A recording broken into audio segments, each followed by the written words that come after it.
You said you were hyper-focusing on trying to conceive when you were trying for a baby. Can you explain what that looked like? It became an obsession. It was a time when that's all I could do. Even work, I couldn't concentrate on it. And I was just delving into every single blog around it, every single bit of research paper. That didn't help the situation because that's not really that sexy, is it? Can hyperfocus help with conceiving a child, or might it lower the chances of becoming pregnant? Today I sit down with Lottie and we dissect the vital differences between laziness and ADHD burnout. My ADHD, I guess the overwhelm presented from fairly on as well, actually, the overwhelm. All of those other things, that sort of just tipped me over and I just felt like it was impossible. I just thought, how do people do this? Was there any tips, any advice, any things that you did that alleviated some of that pressure, that sort of burnout? Why giving herself a nosebleed gave her a 15-minute advantage in exams, and we also find out why a slinky is her ADHD item.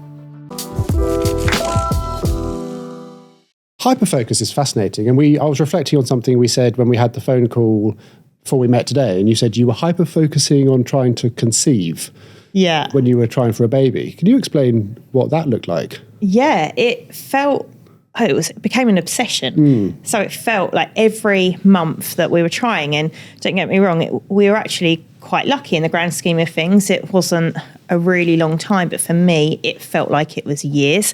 I got absolutely obsessed. That's all I could think about. You know, like when you've got a doctor's appointment at 4 and you cannot think about anything else because you're like, well, I've got a doctor's appointment at 4. It's 9 a.m. Like I've only got like 7 hours or whatever that is. Can't do anything else. Yeah, and that's what it was like. I was like, well, I can't do that because, you know, I need to get pregnant, which sounds ridiculous, but it really, really affected my mental health. It was a time when that's all I could do. Even work, I couldn't concentrate on it, and I was just delving into every single blog around it, every single bit of research paper. I got obsessed, and that didn't help the situation because that's not really that sexy, is it? Like when you're trying to conceive family.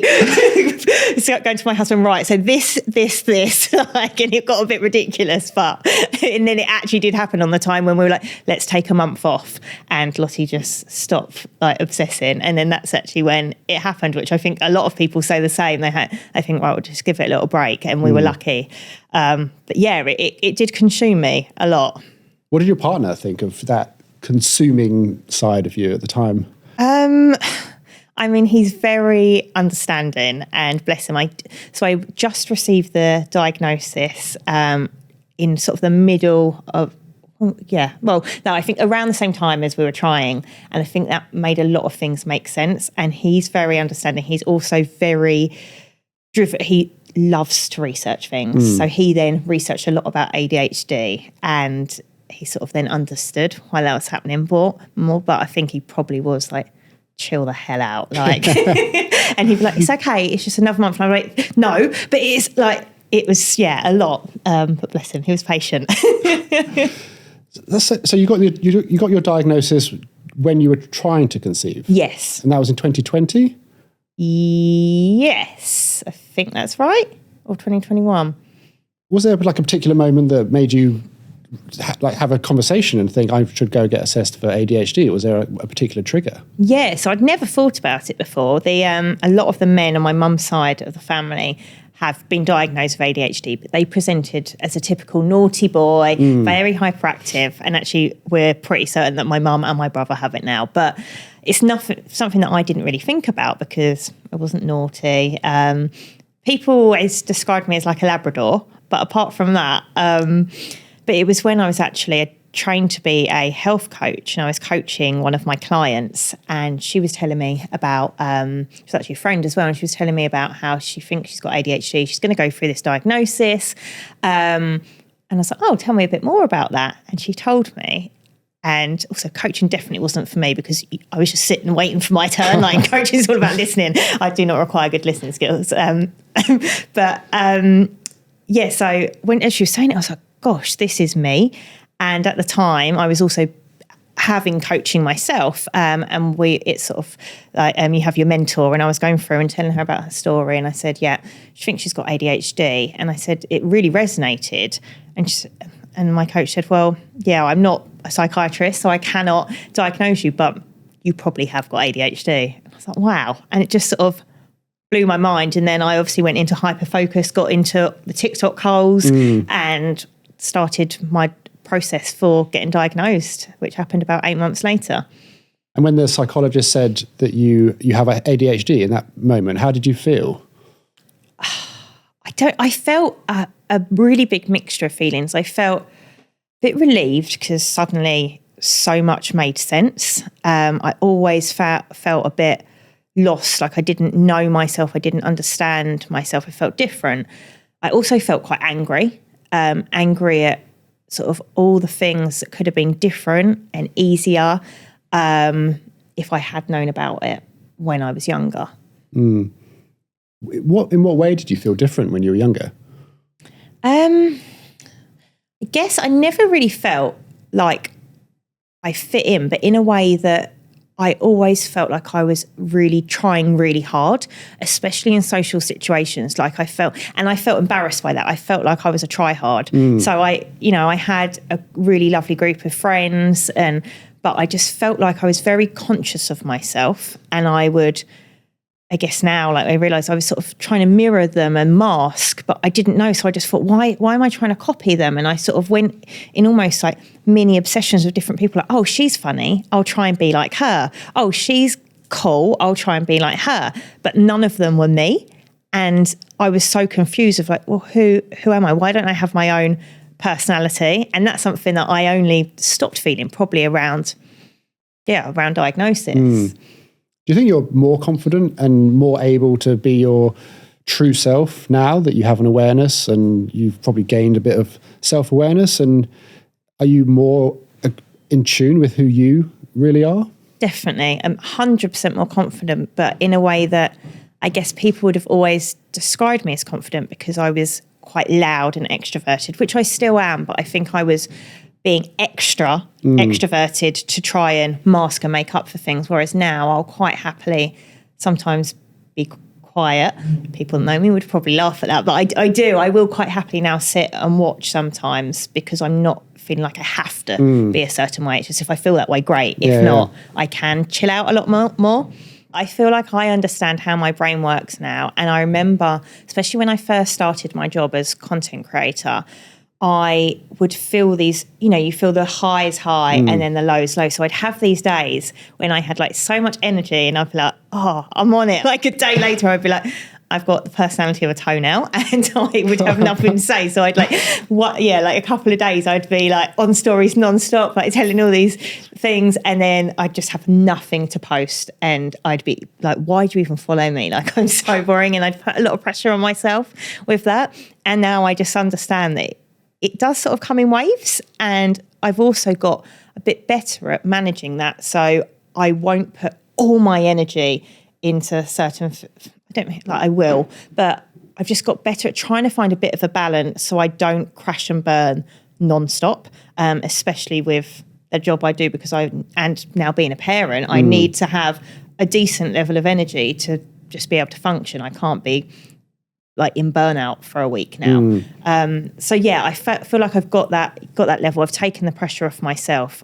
Definitely, like I've got so much better at that.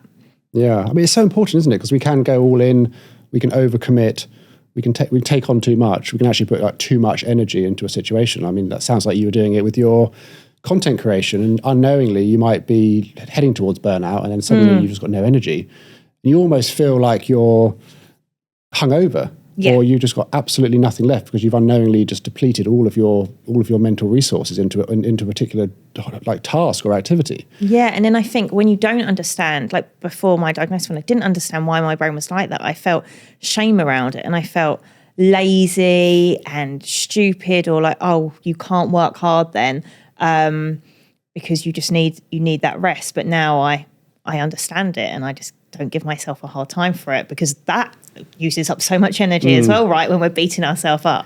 And the hard thing is that it can look like laziness, because we can often get overwhelmed in those phases of burnout, and that can manifest into us just lying on the sofa, doom scrolling, social media, whatever that looks like, because we're just so depleted. Yeah. And to a partner, to a friend, to a family member, that can look like laziness. Yeah, and then I think for me, I so didn't want people to think I was lazy all my life. So I overcompensated and tried to make sure that everybody knew I was really busy. And I still do it now, if you're quiet upstairs, you're sitting on your bed and doom scrolling. If my husband walks up, I'm like, no, I'm not doing anything. I'm not doing fuck all. I am doing something. Don't want to be caught out like that. So, yeah. Does your husband have a understanding and awareness of ADHD? Yeah, he does now, probably better than me, because he actually keeps the information in his brain rather than forgets it. So, yeah, he's really good, and he's very understanding. He's learned a lot about it, and he is really good. So he'll, for example, if he needs to tell me something that he knows, he's got more detail than me. So if he knows it's going to be a high detailed situation that he needs to talk to me about, he'll actually, bless him, he'll almost ask permission and say, look, I've got something to tell you. You are going to find it boring, but it's going to take up like 2 minutes of your time. Is that all right for us to go through it? And I'll say yes, or I'll go, do you know what? I actually can't deal with that right now. Can we just do it in a few hours? And he understands how to, I guess, manage me as such very well. And he always says, I've got a handbook on Lottie. I've written a handbook, and I sort of know. And he does know how my brain works, and sometimes explains it to me as well. Like, this is why you're feeling that way. I do think in another life, he would have been a therapist. He's very good. Yeah. Well, that sounds really nice, though, that he has that understanding. And to actually give you like that boundary and to almost say, I want to do this with you. It's going to put that boundary of saying it's going to take 2 minutes. Because if you don't do that, that can actually cause a lot of uncertainty. It could probably speed up that snappiness that might come if you sort of don't know when the finish line is. Just have that visualization of how quickly or how long that particular interaction is going to take can be hugely beneficial. And I think that's like a really interesting, tiny example of how an awareness and communication around ADHD can be so beneficial. Definitely, in and I guess relationships. for him as well, if he was to just go in and tell me, I probably, without wanting or meaning to, would sort of zone out a bit and maybe start scrolling, and then that would be rude, and then I'd feel guilty for that, and he'd feel pissed off that I wasn't paying attention. So that way I think, right, 2 minutes, focus for 2 minutes, you can do that, and it's so much better for both of us. It does work well. With rejection, because when I speak to people, they say in relationships, rejection is a big hurdle that they have to get over, and it can be, if not spoken about and managed, it can be a big annoyance in relationships. Is that something you relate to in your marriage? Oh God, yeah. I think I've got better at it, a big part of it because of this job, and I think it makes you have to have sort of tough skin to do it, because there's a lot of arseholes online. It's also a lot of lovely people, but yeah, I think I've definitely suffered with rejection sensitivity all my life, and it's been, something I've had to really try and get better at just to be able to function. Yeah. If someone's listening and they've heard of the phrase RSD, rejection sensitivity dysphoria, but they don't quite know how to explain what it is, how would you explain what it feels like when you're triggered and you get that flare up? For me, it feels like someone has punched me in like just below like the heart, like there. And it's so physical. It sort of takes over my whole being. It's almost not even an emotional response. It's physical, and it makes me feel sick, and it can last. I remember younger, when I was a teenager, it would last for be a week. But it really would just be like every fibre of your being feels it. Yeah. Is there anything you do now that you have an awareness of it that alleviates it in any way? Yeah, I guess just taking a moment, like I now try not to respond to that straight away, because I did, and that would get me into situations that I didn't want to be in. Maybe I'm exposing myself too much that then gives me anxiety that I feel embarrassed about, so I try and take a moment, and I did quite a lot of meditation in lockdown. I don't really do it anymore, and I really want to get back into it, but I definitely learned like the power of breathing. Even hypnobirthing when I was pregnant, like it really, really helps me. So I just try and take some deep breaths. I know that sounds cheesy, but it does really help me just to sort of get myself back in the room and just understand that probably it's not that much of a big deal. It's just that is how my brain is wired to feel, and I'm going into fight or flight. And I often think back to that, they say like the reason that we feel Anxiety is when, hundreds of years ago we were going to be eaten by a lion or something. So we need to be on high alert and we need to pay attention to the negatives. And I think back to that and think, okay, that's why I'm doing it. It does make sense, but there aren't any lions anymore. Like, you're not going to be eaten. Well, it's not that likely. So you don't need to be panicking in this way. Just take a moment, think about, is there anything helpful coming out of that? Like, can I take a positive away from that? And it might be, I don't know, say you've got some feedback at work that is really hard to take, but actually there may be some truth in that. So can I take the truth out of that and make it positive? If not, I need to just try and get through that. But I try and take the positive and then just try and sit with it for a bit before reacting like a weirdo. Well, it's brilliant advice, and it's so good because we're dysregulated in that moment when you sort of get a amygdala hijack is what I was told it is, and it's literally a takeover of the part of the brain that regulates emotion. So it's best that we don't say stuff or do stuff when we're in that hijack, because we probably regret saying something nasty to someone that we probably really actually care about. Yeah, or I think back to as a teenager, like boys that I'd get I was talking to my friend about this the other day who's got ADHD too, and I said, it makes so much sense now. I really would get obsessed with this guy, and I'd actually, he wasn't that great, but in my mind he was my latest obsession. And then when it just doesn't work out, I remember feeling so brokenhearted, even though we'd maybe been talking for a week or something, and I knew that he was definitely not the love of my life. He was actually a bit of a dickhead, but I was so deeply upset by it, and it took over. And then I remember I'd text something that actually, I think back and I think, oh, Lottie, come on, that was embarrassing.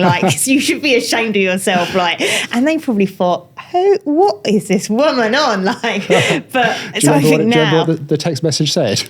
Oh God, no, probably come on, maybe we can get married or something very extreme like that. That's not too bad. No, it was probably worse. But yeah, I remember. So I think just taking a breath before you embarrass yourself is something that I've had to learn the hard way. How important do you think it is for romantic couples, especially when there's ADHD in the mix, to sort of have compatible love languages? Yeah, I mean, mine and Ross, my husband's, we have different love languages, but I guess we've spent time understanding what each other's love language is, so we can try and check ourselves, and he's better at it than I am, but just being aware of that because they are different. If they were the same, would it be easier? Maybe, but I feel like difference makes it more exciting, maybe. What is your love language? My love language is quality time. Quality time. And what does that look like to you?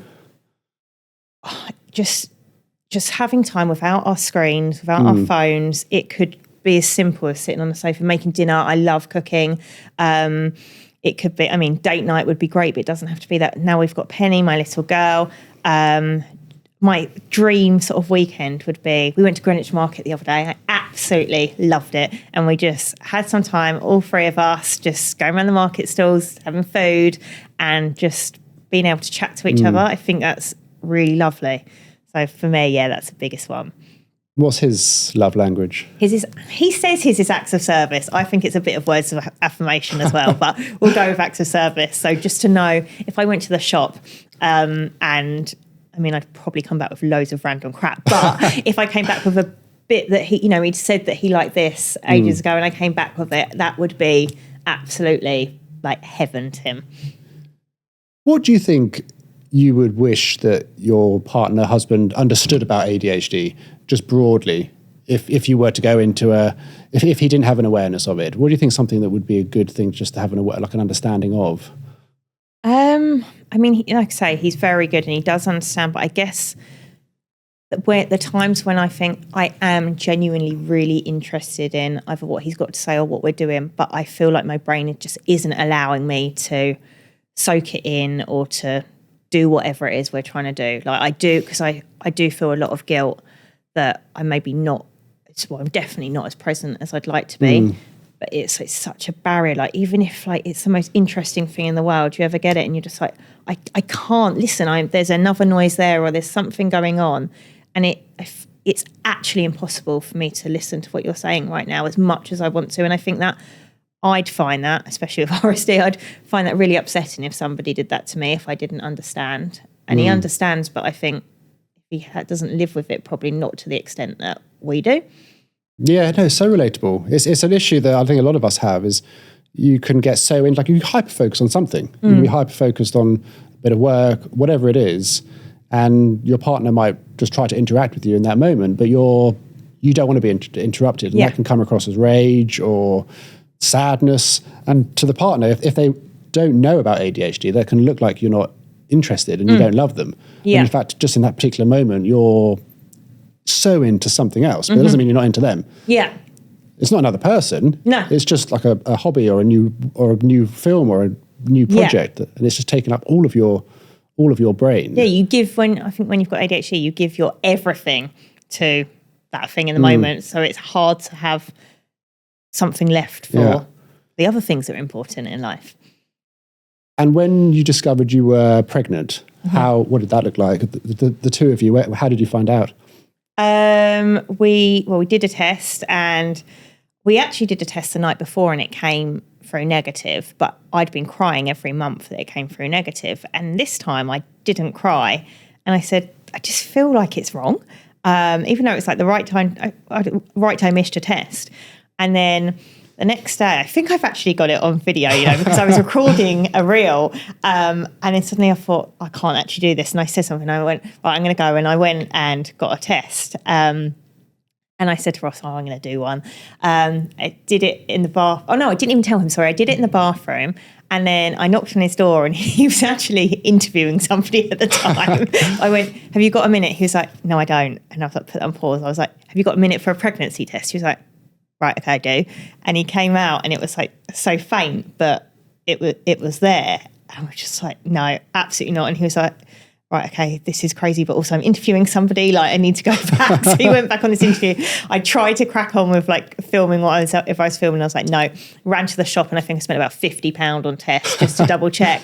And most of them did say pregnant. And yeah, I didn't believe it. It was the most surreal moment of my life, but it was amazing. In terms of like the ADHD and the traits, do you think throughout the pregnancy, particularly in the early phases, some were heightened, some were muted? How did that look like? Yeah, I guess the first trimester, it's hard to know what's ADHD, right? And it's a massive part of your life being pregnant. It's a massive chapter.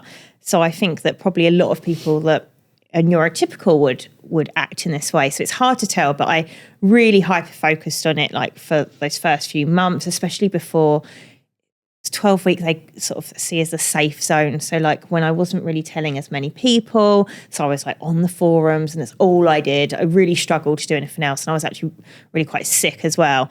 So I was in bed all the time so that I had more time to look. But I then found, and I read about it, it's where your estrogen levels change, which is a big part of what impacts your ADHD, right? It is quite common for a lot of women to find that their ADHD settles a bit. And actually, in the rest of my pregnancy, I thought I was going to be really anxious all the time because I've suffered with anxiety. It was the best my mental health has ever been. I felt the calmest I've ever felt. And I felt like my ADHD symptoms were actually like almost felt what I imagine it feels to feel normal. Yeah. So, but then afterwards, that's when, and again, I read this and it said that after pregnancy, it can really, like those hormones obviously change so much. And I felt like maybe it'd all been stored up and it went, bam, there you go, just given birth, have it all back. And it sort of hit me. So the postpartum phase, that was, what did that look like for you? Yeah, I struggled with my mental health postpartum. I didn't have a great birth, and the first few months I felt kind of okay. So I got diagnosed with PTSD about I think 5 months postpartum. But the first month or so, I was a lot better mentally than I thought I was. I was sort of really brewing up. I've been diagnosed with depression before, and like I say, I've lived with anxiety. And I really thought that I was going to feel that straight away, and I didn't. And I was like, wow, this is amazing. And I felt almost quite euphoric because I didn't feel that. But instead it came as moments. So my sort of flashbacks and the PTSD sort of were just moments that were intense, but I could then push them aside. So I could suppress those moments. But then at about 4 or 5 months, it sort of really took over. And that's when I sort of, I guess, had that big burnout. I ended up getting diagnosed. I went to therapy.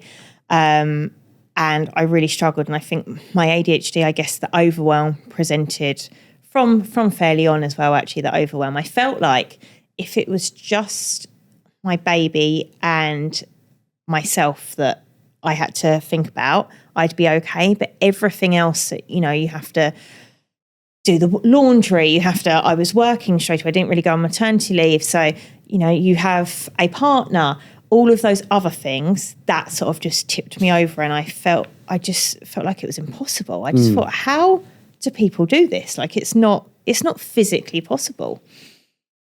What was the way? Was there a way through it? Was there any tips, any advice, any things that you did that alleviated some of that pressure, that sort of burnout? Yeah, so I guess, I mean, everyone says accept the help when you're offered it. And I really did have to accept that help, and I welcomed and almost sort of begged for it. And it is what I needed. I also had to just totally stop work, which I guess a lot of people in the UK would do because you'd get maternity leave. But I wanted to carry on working. I needed to. But I did just have to totally stop. I had to I basically take away as much of the other stuff, like I say, that wasn't just me and Penny and Ross as I could, so I could just focus on getting better. So I came away from social media. I stopped sort of all the baby classes that I was filling my days with to try and, I guess, distract myself, therapy. And I did end up going on medication, which I think was one of the best decisions that I've ever made.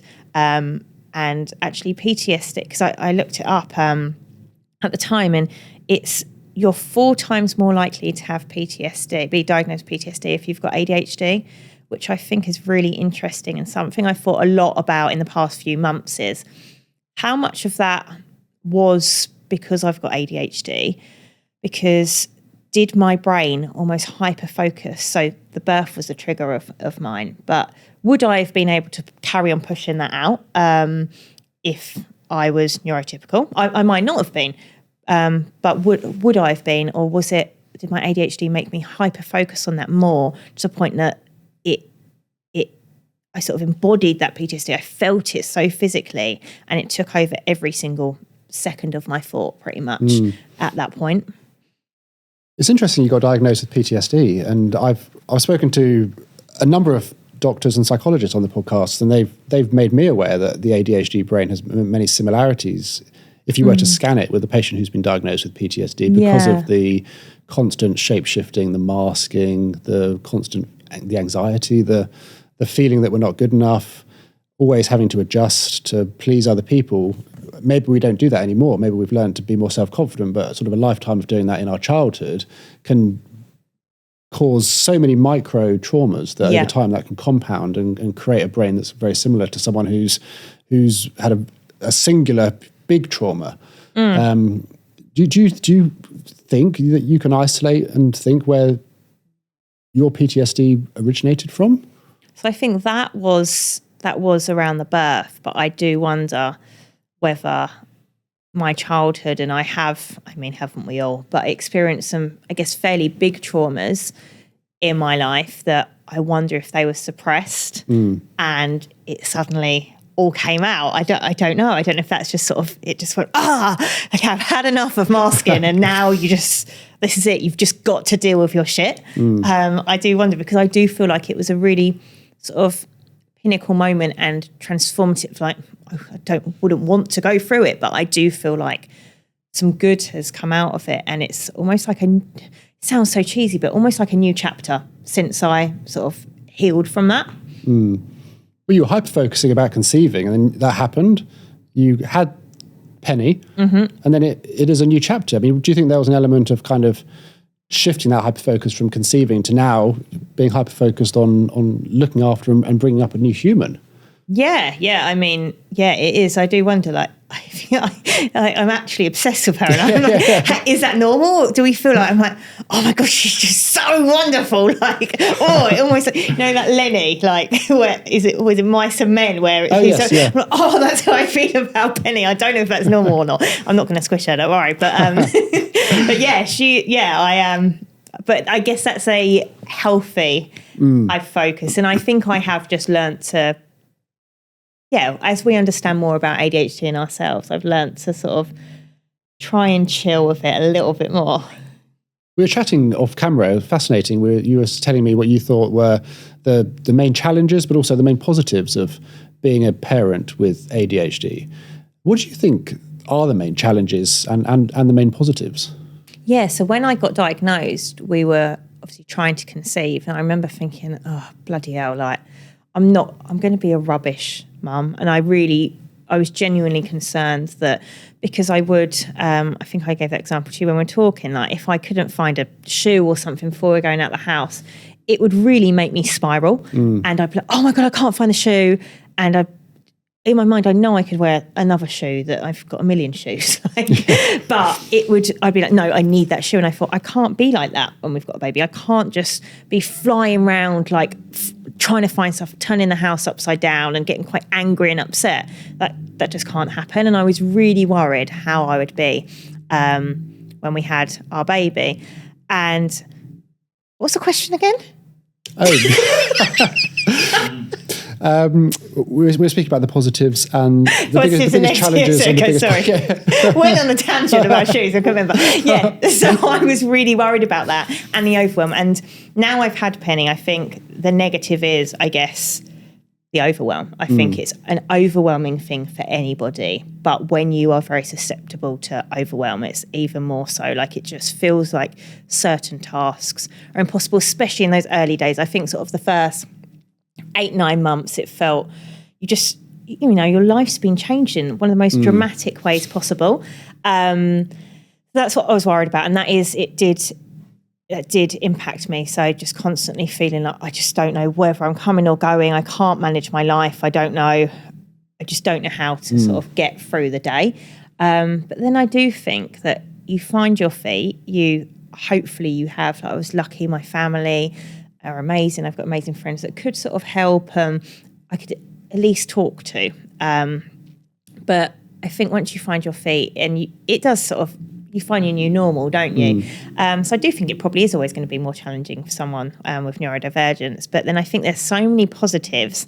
And the biggest positive I would say is you feel things so deeply, and I think very empathetic. Like, sometimes I think I see someone in the room that's upset and I feel their sadness more than they do. Like, I think I make up this story of their life in my mind, and I could start crying just thinking of them, and they're probably having a lovely day. Like, I worked at Pizza Express, and this guy used to come in and have a pizza on his own. I think back and I think, Lottie, pull yourself together. I used to genuinely cry thinking, have lost his wife, he's got no family, and he's all alone. He's probably sitting there chilling, thinking, I need to get away from them and have a nice pizza. Yeah, just leave me alone. It's a woman that I'm there like, you're right. But I think that's really helpful with Penny, because I look at her and, she'll obviously feel things deeply because she can't regulate yet. She's 17 months. And I think how she's displaying her emotions is how I'm feeling inside, but I've just been trained that you can't actually have a tantrum at 31 years old because you get kicked out of the restaurant. But for her, I now understand, and I think this is why she's feeling this way, because I know that I feel like that inside, and I think I can just really sort of understand her train of thought. And I mean, she's still young, but try and talk her through that and sort of hopefully guide her to be able to regulate her emotions in a calming way, rather than just, no, be less you, be quiet, we don't do this. It's like, now you're right, I understand that you're feeling this way, but this is how we can display it in a way that'll be more beneficial to yourself. Do you see traits in your daughter? Yeah, like, I feel like she is me. I don't know how early it is to tell whether a baby's got ADHD. I don't know if she has, obviously, but I think she is probably just a typical toddler that obviously has not learned how to process emotions, but I think that is literally me there. Yeah. Morning routine. Is it any routine or is it chaos? Do you know what? it has become, I've had to have more of a routine now because there's certain days where I've got childcare, and actually I've realised my brain is so good when I do have routine. So it isn't as chaotic as it was when I didn't have structured days. So I've now got my Monday, Tuesday and Wednesday, I have childcare. So I know that I have to get things done. I have to get her out the door at certain times. There's not a choice. Whereas when it was just me, I could procrastinate because I'd have the whole week. But now it's like, no, because I need to be there to pick her up at this time. And I know that if I don't do my work, I won't, essentially won't get paid, won't have anything to share. The overwhelm as well, we were discussing earlier when you said that we were talking about some days you just can't get off the sofa and you're completely overwhelmed because you've done too much. Can that happen in parenting? Do you have days when you literally just feel like unable to support a child? I think for me, it's now the sensory overload that I struggle with. So we're very lucky. Penny is actually a really, I don't know how, but pretty chilled baby. Like, bless her, she's good at playing, and she's not, like, we're lucky that she hasn't had colic or things like that, which I think that I'd really struggle. Like, one of my friends had a colicky baby that was constantly screaming and crying and in pain. And I think I would really, really struggle with that because of the noise and the constant. But I think, I still do get sensory overload. So on those days where we haven't got childcare and I'm doing all those lovely things for her, I love it. But at the end of the day, I'm like, wow, my brain is so frazzled because we've been at soft play and there's like colours, there's noises, she's obviously wanting to be on me all the time, and I don't get a second to have a wee without her. Like, when I have a wee, she is literally going, knees, which is very cute, but also very overstimulating. So it was on Friday, I just had to lock myself into a dark room just for 5 minutes when she'd gone to bed and just say to Ross that it's not you haven't done anything, but I really just need a moment to just sit in silence with my own thoughts and just take a breath. Yeah. Speaking of sitting in silence, you mentioned misophonia to me, and I find that fascinating. Could you explain what misophonia means to you? Yeah, so I don't know the exact definition actually, but it's almost like a very, like a radar of any noise. It just feels so, like dogs can only hear like a certain frequency. It's like that, like you're living in that frequency. So certain sounds and noises feel so loud and consume you, and you focus on them to the point of you can't concentrate on anything else. And when I look back, I definitely had it when I was younger, which I now know is ADHD. I remember in exam halls, they are my idea of hell because you'd always have that kid that was sniffing. Oh my gosh, it would make me angry. I would feel rage, like, and I'd think someone needs to give them a tissue. But it's like I didn't understand how nobody else could hear it, or someone clicking their pen or tapping. And this sounds like actually like not okay, but I used to have nosebleeds quite a lot as a kid, and I could easily give myself a nosebleed. So I would purposely make my nose bleed. So I'd go like that, like squeeze my nose together, make myself have a nosebleed so I could be taken out, so I could have a moment of silence, and then I'd take a bit longer. If any teachers listen to this, you're going to think, right, that is why. And then they would give me some extra time at the end. So once all the other students had gone, I'd get that 15 minutes that I spent on my nosebleed in silence. And this only clicked a few months ago. I was like, oh my gosh, that's why I did it. Because I remember just feeling rage, pure rage. I wanted to shout at them, like, stop sniffing. But obviously you can't do that. It's genius. Yeah. They say we're good problem solvers, and that's exactly what you do. My mum then made me get my nose cauterised twice, so it wasn't very helpful at uni, but up until the age of about 16 it worked a treat. A misophonia, do you get similar rage and similar reaction to noise as an adult and as a mum? Yeah. I don't know, as a mum, I think I've just had to embrace the noise constantly, like chaos. So I feel like it's not quite as bad now. If there's a lot of noise going on, it's almost better. It's when, if we're eating, I have to have music on. I could never sit and eat without music. Like, my mum doesn't like to have music on. And so I just wouldn't be able to eat at her house without having it on. But yeah, definitely in pregnancy that heightened it. And I know a lot of people that don't struggle with misophonia normally when they got pregnant, they have struggled with it. And that was, oh my gosh, Ross had to eat in like another level. We've only got 2 floors, but like upstairs. That was intense. Were there any like actual encounters between you and your husband where you shouted at him for making a noise or for chewing loudly? Yeah, every single day. Yeah, like bless him, he would chew like so slowly, slow motion, and I'd be like, I can still hear you, get further away. Like at some points we were eating dinner in different rooms. It was ridiculous, and I felt so ridiculous and dramatic.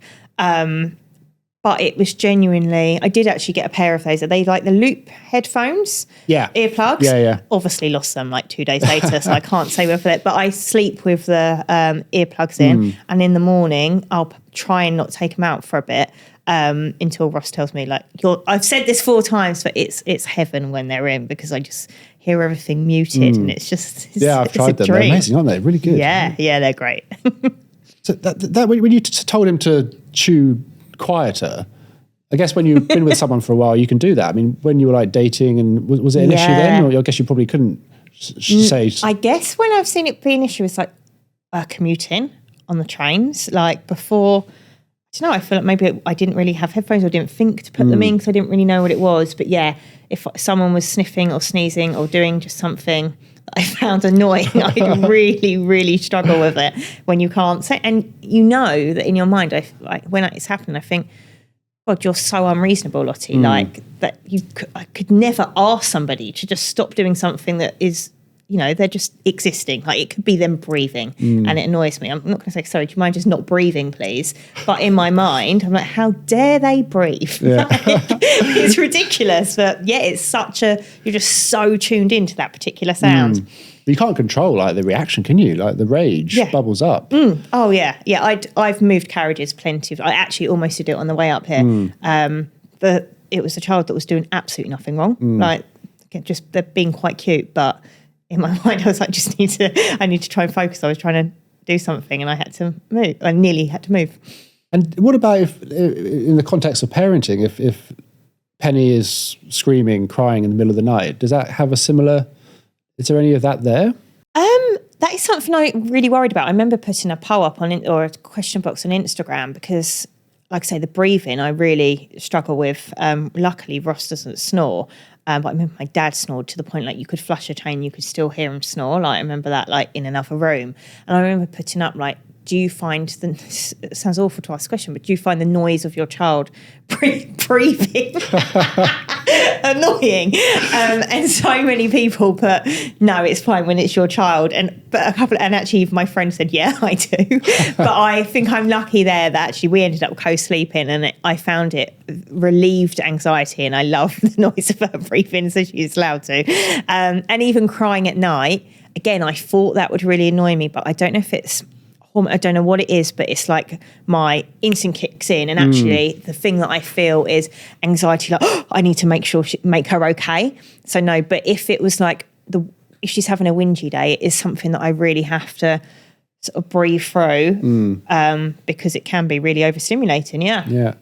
It's weird that, isn't it? It's kind of, they get a free pass because there's a bond, like a motherly daughter bond. Yeah. She's the only one in the world that's allowed to breathe loudly.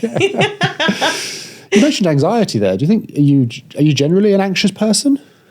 You know what? I remember when I was like 18, a friend saying to me that she felt anxious. And I remember thinking, that's just worry, isn't it? Like I didn't understand anxiety. And I now look back and I think, had I never experienced anxiety, or did I just not know the label for it?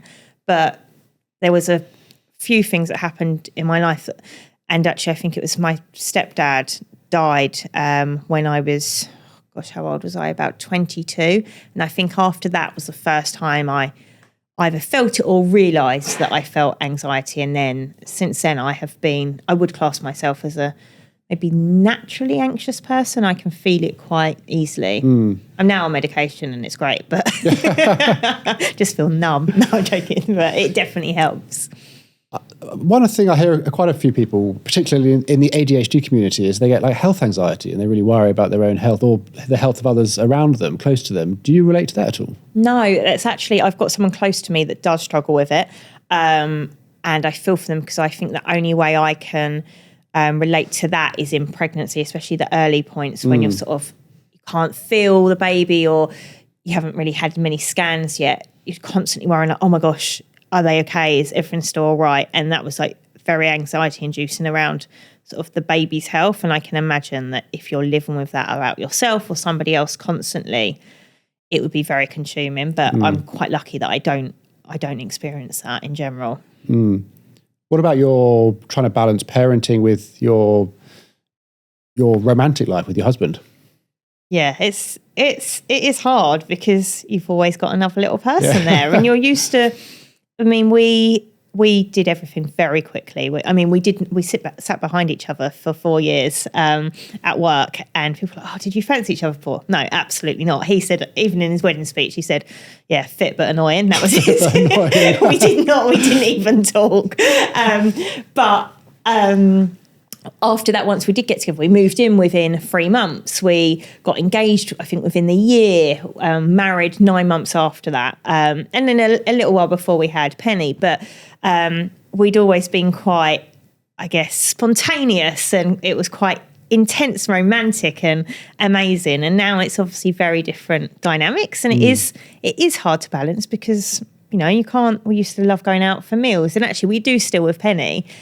But it's different, isn't it? It's not the romantic love that you're displaying all the time. It's the family unit, which for me I absolutely adore it. I just think it's an incredibly different type of intensity. But I think it's still important for me and him definitely to be able to try and get in those, even if it's like a minute of like romance, like, a little bum slap or something, whatever it may be, but a moment once she's gone to bed to be able to talk about our days, I think is really important. But it's hard to find it, especially when you're both probably overwhelmed, overstimulated, and sometimes we're like, whoa, that day was a whirlwind. Like, yeah. It sounds like it's naturally transitioned into something like incredibly beautiful. Like it's from 2 to 3, and now you're enjoying the next chapter together as a trio. Yeah. And really embracing everything that comes with that. Yeah, I think that's a big part of, I even found that about, I wonder if the fact that we didn't get pregnant straight away, did that make me feel even more grateful when it did happen?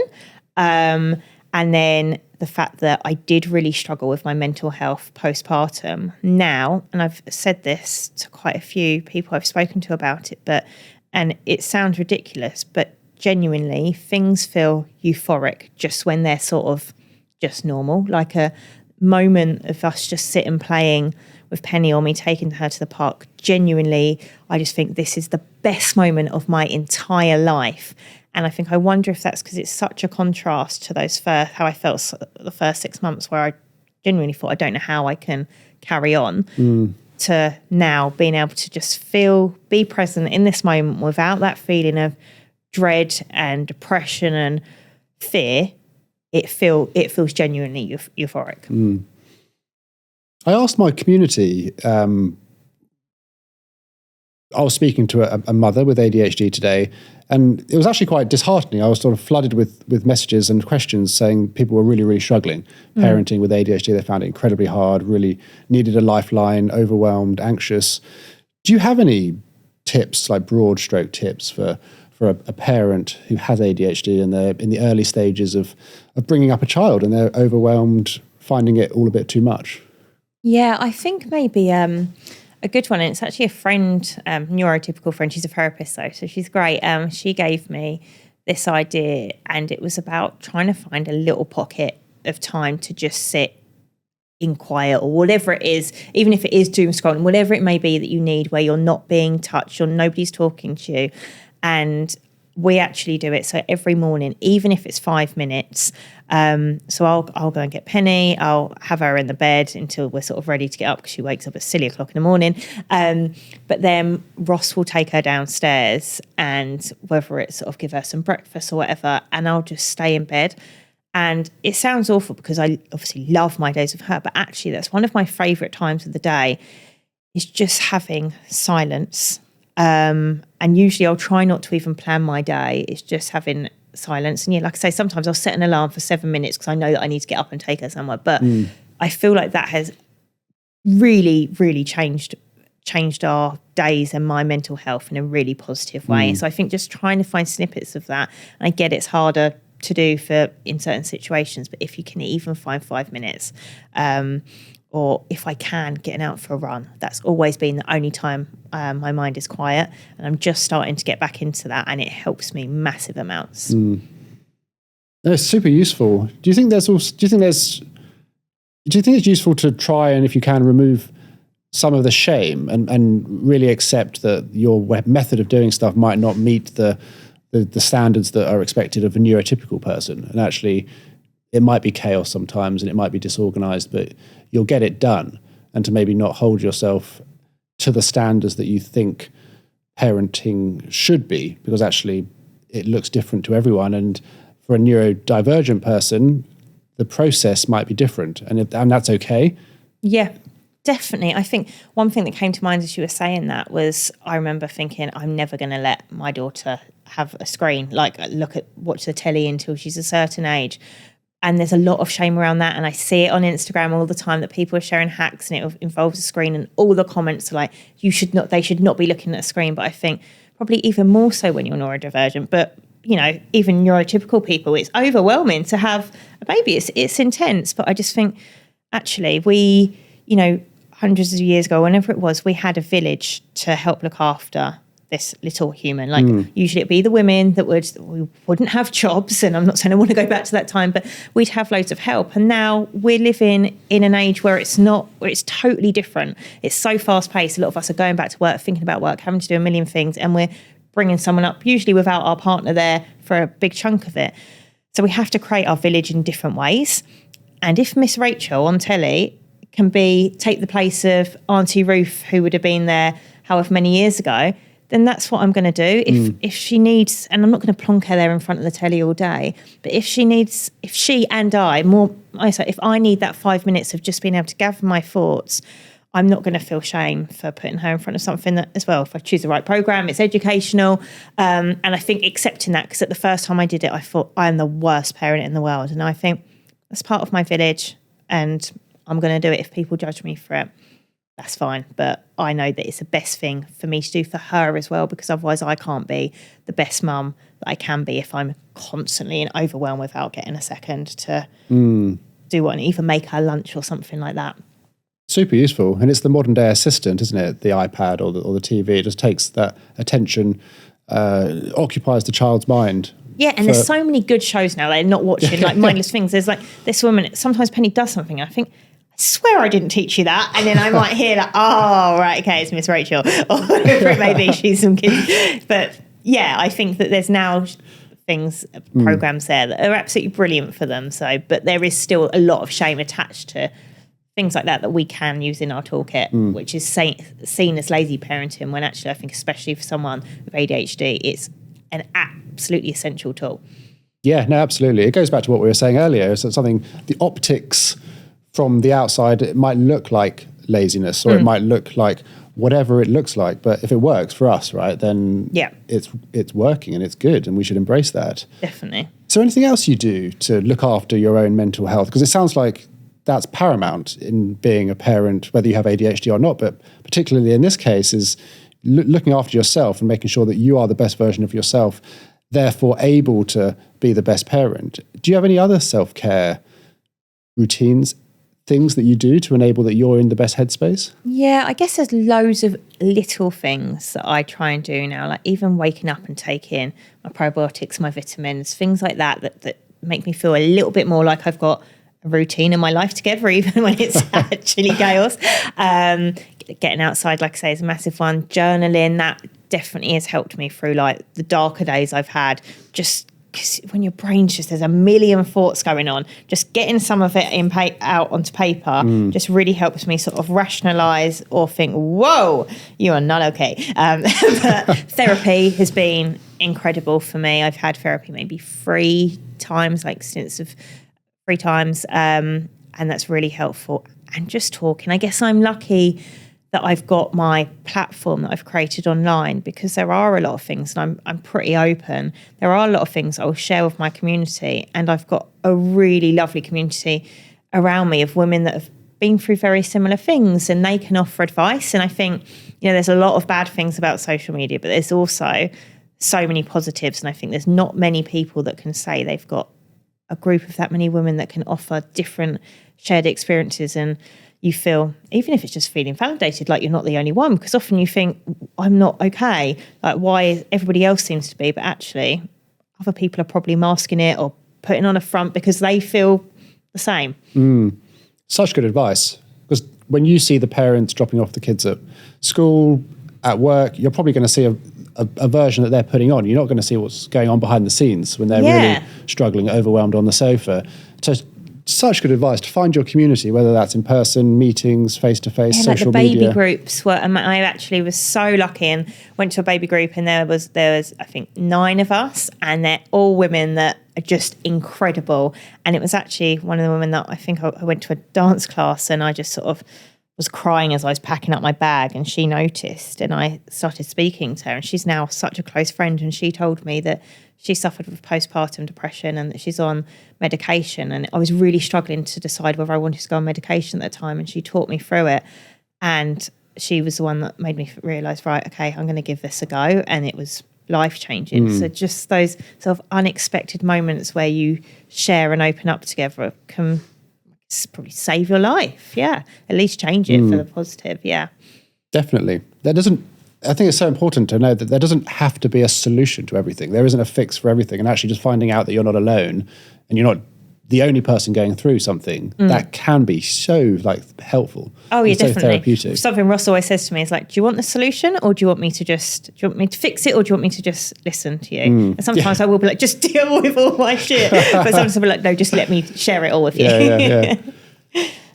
Lottie, fascinated to find out about this slinky. I ask all my guests an item that most represents ADHD in their life, and yours was a slinky. So I'm going to pass this to you and ask you to explain why you said a slinky. So I think what I was thinking, it sprung to mind, has sprung to mind. See what I did there? That wasn't planned. Very good. You saved that for today, didn't you? Honestly, didn't. Best joke ever. But yeah, it came to my mind because I was trying to think of something that I've always felt very extreme. I've always said, I feel things so deeply, when I'm happy, I feel like the happiest person in the world. And when I'm sad, I feel like the saddest person in the world. And I was trying to think of something that really was quite extreme, springing back. And I thought of a slinky, it can stretch really far out and then go really far inwards. And how I kind of want it to sit, you can't see this because it's a podcast, but sit in between. I'm trying to find that balance now. But it is very extreme. So look at that. Yeah. That's like me. Love it. No, it does make sense. We are very extreme. We're all or nothing.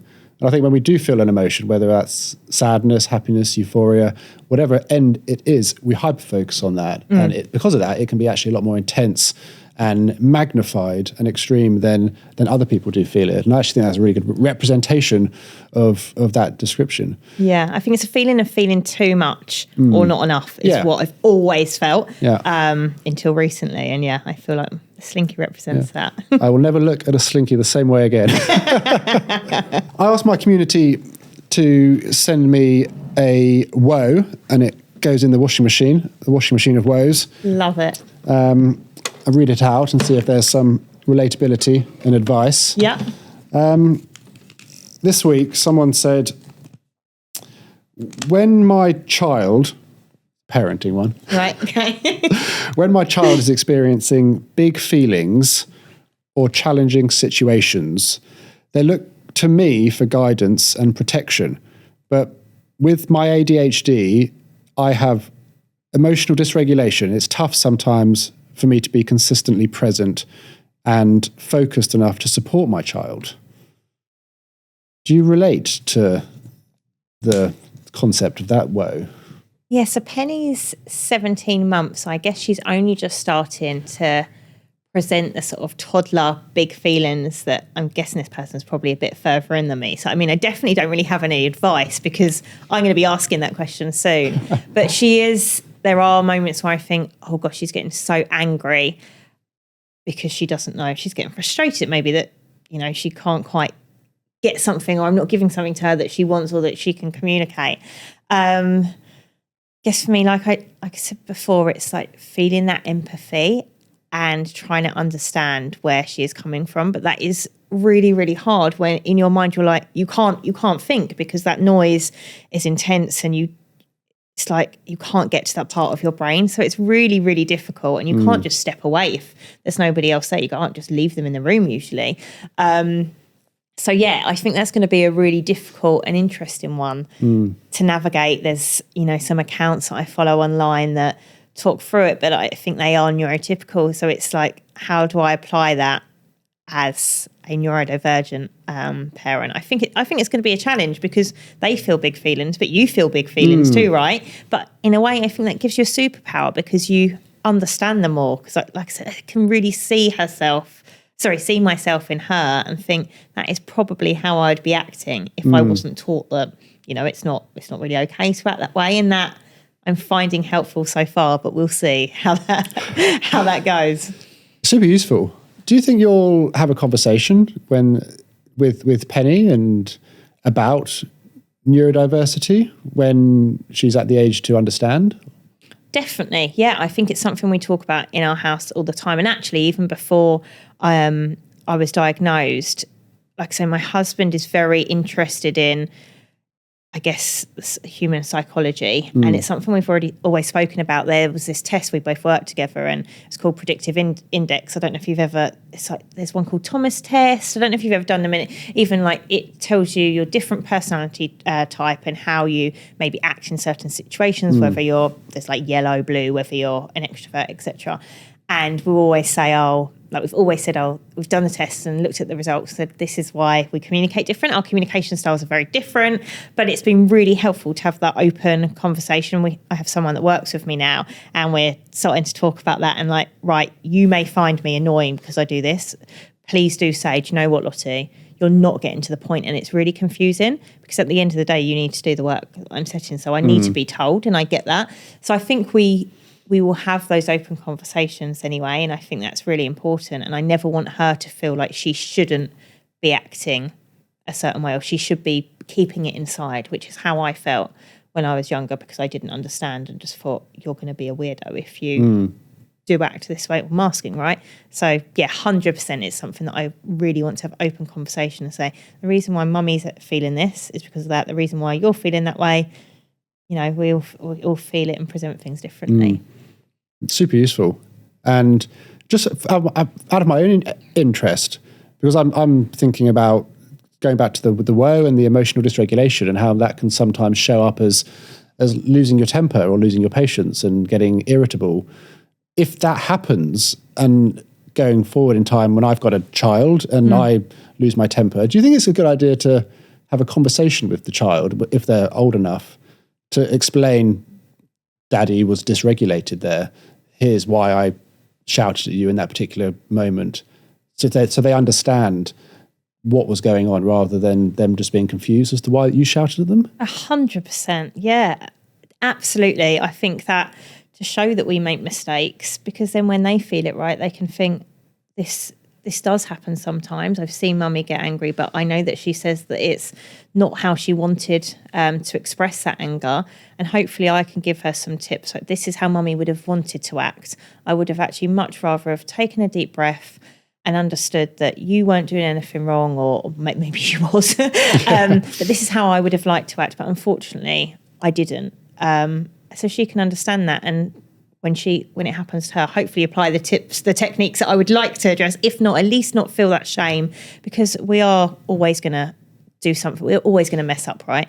Like, there's always going to be times I'm 100% never going to get it perfect. But I think if we can share those, it's not failures, but learnings, and we try to understand each other better as a team, that's only going to make her more mentally healthy and understand herself better, whether she's got ADHD or not, who knows?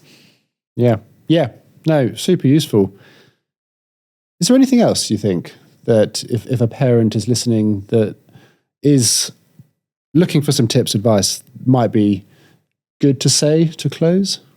I think it is the one that everybody says, but to take that help, I think especially neurotypical parents to take that help if it's offered to you.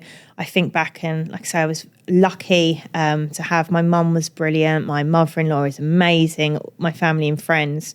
But I even think back and if you could afford to, and would I do it if we had another, like, you can get postpartum doulas. There's people that do this as a job to just help take away those extra pressures, so that may help, get those meals, make sure you're eating, giving you water, because they're things that you forget about. And especially I was breastfeeding, I was forgetting to look after myself. So however that looks for you, to get that extra help, and don't be ashamed. I think I would have thought prior to having Penny, that's just for really rich people or people that can't handle it. I don't know if I would have had that judgment, but actually now I think if I could do that, maybe I would, because it would make me a better mum, because I'd be able to do the things that I need to do for myself, but more so for Penny, just the essentials like eating. Yeah. So take that help, however it looks, however you can get it, as much as you can. Really useful. Thank you, Lottie. We have a closing tradition on the podcast where we ask every guest, what's the most impulsive thing you've ever done? Probably something to do with our relationship. Like I say, we moved in so quickly. And my mum was like, that's not going to be a good idea. You've been dating him for 3 months. We actually got burgled, and straight away I decided that we needed to buy a house. We had no money. But we did, everything I do is impulsive. Like, even quitting my job, starting what started as a blog, starting that, everything. I can't think of one thing, but just live my life impulsively. I think everything that we end up doing and starts off with an impulsive act seems to be the way. Do you know what, actually? Probably the most impulsive thing was, so I launched something called a tummy diary. I talk a lot about gut health. I've got IBS, and actually that's greatly linked with ADHD. And I wanted to create a resource for people it was in lockdown, so they could, because a lot of people that have gut health conditions, especially women, we get told to cut out certain food groups, and then it can make us obsess over food, fear food, and can trigger or heighten eating disorders or disordered eating. So I wanted to combat that, and I decided that I was going to make this diary that helps you track not just your food, but your stress, your sleep, your menstrual cycle, all of the different things that can impact our symptoms. And I just decided that. Then I went and self-published it. I wrote it. I learned how to use Illustrator and InDesign, and it was launched within, I don't know, something stupid like 6 weeks. Like, I then had the physical copy. Wow. And we sold I think it was 500 in the first day or something like that. And that was a bit ridiculous. I just totally started working late till 3 a.m. every night to do it, and got it done, and loved the process. I could put a link to that in the description if people want to. Sorry, that wasn't even a plug. That genuinely was a plug, but it was just such a ridiculous thing that I decided with I didn't know what it was going to look like, but I just did it. Just went, and then the momentum carried it on, and then you self-published, and then and then I obviously then moved on to the next thing. But